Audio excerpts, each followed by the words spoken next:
அவர்கள் உங்களிடம் வரும்போது நாங்கள் நம்பிக்கை கண்டுள்ளோம் என்று கூறுகிறார்கள். ஆயினும் அவர்களோ இறை நிராகரிப்புடன் தான் வந்தார்கள், இறை நிராகரிப்புடன் தான் திரும்பியும் சென்றார்கள். மேலும் தம் உள்ளங்களில் அவர்கள் மறைத்திருப்பவற்றை அல்லாஹ் நன்கறிந்தவனாக இருக்கின்றான். அந்த இடத்துல அல்லாஹ் என்ன சொல்கிறான், இந்த யூதர்களுடைய அந்த தீய பண்புகளை பற்றி அல்லாஹ் தொடர்ச்சியாக சொல்லிகிட்டே வரான். அப்போ இதில் ஒரு விஷயம், மெயினான விஷயம் என்ன அப்படின்னா, இந்த 3ஆவது அத்தியாயத்தில் 72வது வசனத்தில் ஆல இம்ரானில் நம்ம 72வது வசனத்தில் சொல்லும்போது, காலையில் ஈமான் கொண்டு மாலையில் காஃபிர் ஆயிருங்க, அப்போ மற்றவங்க மத்தியில் ஒரு குழப்பம் ஏற்படும். ஏன்னா இவங்க தான் இல்முக்கு, அதாவது இவங்க தான் ஆலிம்கள் அப்படின்னு அரபுலகத்தில் பாப்புலர். ஸோ இவங்க காலையில் போய் இஸ்லாத்தை ஏற்றுக்கிட்டு சாயந்தரம் இஸ்லாத்தை விட்டு வெளியே வரும்போது மக்கள் மத்தியில் என்ன நினைப்பாங்க, இவங்க இஸ்லாத்தை ஏற்றுக்கும்போது என்ன நினைப்பாங்க, பாடுறா கரெக்டாக இருக்க போய் தான் அவங்க ஏற்றுக்கிட்டாங்கம்பாங்க, இவங்க ஒன்றும் வெறுக்கிறவங்க கிடையாது, அதாவது ஹக்கை ஹக்குன்னு ஒத்துக்கிட்டாங்க பாரு அப்படிம்பாங்க. அப்புறம் வெளியே வரும்போது என்னம்பாங்க, உள்ளே போய் பார்த்தாங்க அதில் என்னமோ இருக்க போய் தானே வெளியே வந்தாங்க. அப்போ அதுக்கு வசுவாசம் ஏற்படுத்துறது புரியுதா. இப்போ இது மாதிரி நிறைய சேட்டைகள் நிறைய அமைப்புகளும் பண்ணுவாங்க.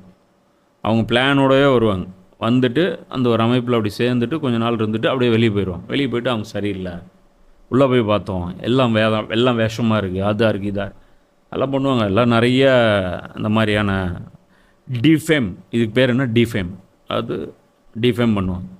இப்போ சமீபத்தில் இந்த யூடியூபர்ஸ்லாம் டிஃபேம் பண்ணக்கூடிய ஒரு இது பண்ணாங்க பாரு, ஒரு ஆளை குறிப்பிட்டு டார்கெட் வச்சாங்கன்னா எல்லோரும் சேர்ந்து ஒரே நேரட்டிவ் செட் பண்ணுவாங்க. செட் பண்ணி அவரை அவருடைய ஃபேம் இது பண்ணிடுவாங்க. ஸோ அந்த மாதிரியான ஒரு ப்ராபகண்டா இதை பண்ணுறாங்க. ஸோ அது அல்லாஹ் சொல்கிறான், நீங்கள் காலையில் இஸ்லாத்தை ஏற்றுக்கிட்டு சாயந்தரம் காஃபிர் ஆகல, வரும்போதே காஃபிராக தான் வந்தீங்க, போகும்போதும் காஃபிராக தான் போனீங்க. நீங்கள் இஸ்லாத்துக்கு வரும்போது ஆமாம் இவங்களுக்கு வேணால் வெளிப்படையாக சரி ஏதோ இவங்க இந்த ஒரு குரூப் இஸ்லாத்தை ஏற்றுக்குச்சின்னு தெரியும், அல்லாவுக்கு தெரியாத உள்ளே என்ன இருக்குன்ட்டு, அஜெண்டா என்ன இருக்குன்னு அல்லாவுக்கு தெரியாத. அதுதான் சொல்கிறான் அல்லாஹ். அப்போ அவங்க நிராகரிப்புடன் தான் வந்தார்கள், நிராகரிப்புடனே திரும்பி சென்றார்கள். மறைந்திருப்பவற்றை, தம் உள்ளங்களில் அவர்கள் மறைத்திருப்பவற்றை அல்லாஹ் நன்கறிந்தவனாக இருக்கிறான். நான் அல்லாஹ் வெளிப்படையானதை வச்சு முடிவெடுக்கக்கூடியவன் அல்ல, உள்ளங்களை வச்சு முடிவெடுக்கக்கூடியவன். மேலும் அவர்களில் பெரும்பாலோர் பாவத்திலும் வரம்பு மீறிய செயல்களிலும் விலக்கப்பட்ட பொருள்களை உண்பதிலும் விரைந்து செயல்பட்டு கொண்டிருப்பதை நீர் காண்பீர். அவர்கள் செய்து கொண்டிருக்கும் செயல்கள் எத்துணை தீமையானவை.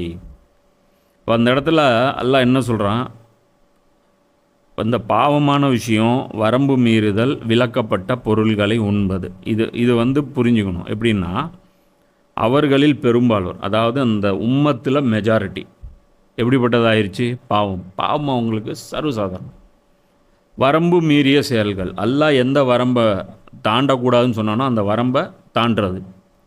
விலக்கப்பட்ட பொருட்கள், அந்த எந்தெந்த பொருள்லாம் விலக்கப்பட்டதோ, தான் சொன்னல, அந்த அநீதி இழைக்கும் போது உனக்கு நிறைய பெனிஃபிட்ஸ் கிடைக்கும், அல்லாஹ்வுடைய தீனுக்கு எதிராக செயல்படும் போது நிறைய சலுகைகள் உனக்கு கிடைக்கும். ஸோ அதெல்லாம் ஹராமான பொருள். அப்போது அதில் விரைந்து செயல்பட்டு கொண்டிருப்பதை நீர் காண்கிறீர். அதிலே அவங்களுடைய முழு மூச்சும் அதில் தான் இருக்குது.